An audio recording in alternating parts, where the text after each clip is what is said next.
The interesting thing about this cell, no doors. So why won't the DA or the U.S. Attorney trust these officers? So far, they won't say. But I went digging and found this. 1,100 pages of documents. I just got this memo from City Manager Stephanie Cutter. I was just on my way back from a story. I was on I-16 West, and I had 3 cars pass me. They were going very fast, 3 police cars in the left lane.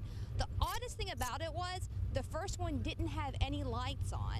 All I had near me was my iPad, so I just grabbed it and ducked down behind the car. Right now, the city council is looking into how much it would cost. As Dawn was arriving on this side of the crash, I was just arriving at the other. Today, stores are locked. This investigation is going to center on 3 officers who came under internal affairs microscope. There's no doubt the situation with Chief Lovett looks messy, and it may get messier still as details of the investigation come out. See that red car way back there? That's where this all began. The motorcycle striking the side of that car, according to people involved in the wreck, and then literally just flipping a football field's length down I-516. All the side roads are clogged. We had a very hard time even getting here. It's clogged on 17. It's clogged on Chatham Parkway. It's pretty much clogged all over town. So police right now are starting to clear things out. But they just had the last tow truck leave.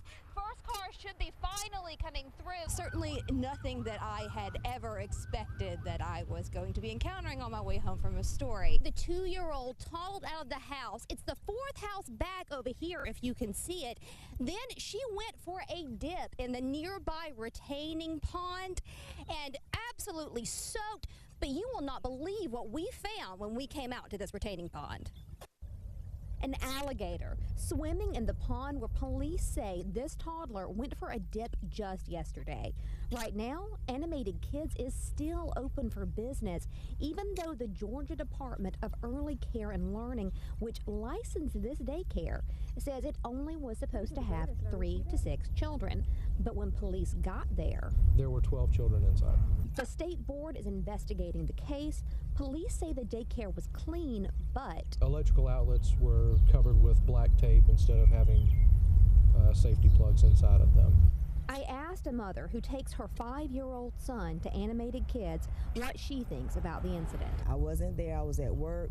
He's fine. I pick him up every day. I pop up, I drop in. I've never had any problems with her, never had seen anything out of order, so he'll definitely be going back. Whether or not he can go back is a question. The state is supposed to make a ruling tomorrow morning on whether the daycare can stay open. Parents' reactions to the incident were mixed. It ranged from that to parents being extremely upset and vowing never to bring their children back.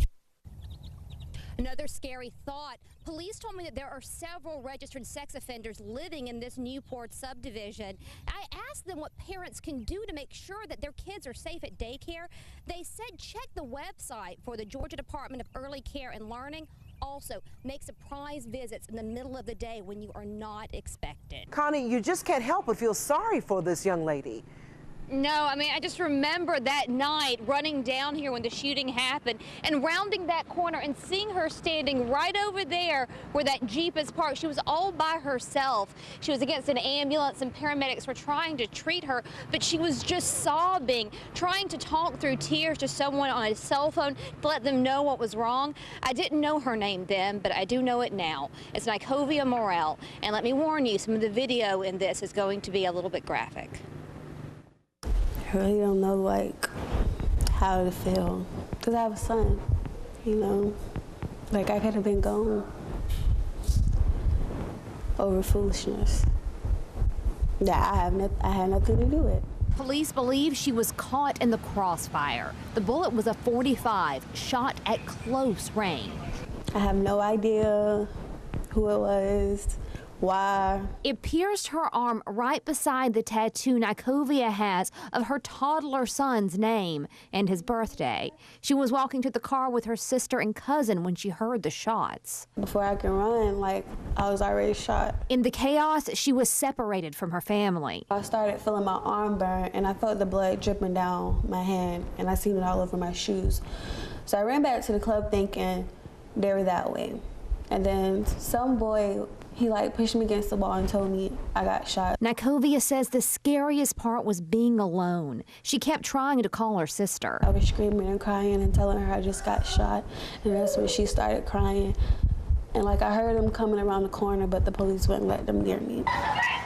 Nykovia lives in Effingham County, and she's just 19 years old. It was her first ever night at a club. She says Dosha's doorman checked her ID and let her in, even though she's underage.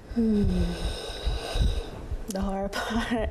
I'll come to the mall or something, or out to eat, but as far as downtown, I don't think I'm ready to go back.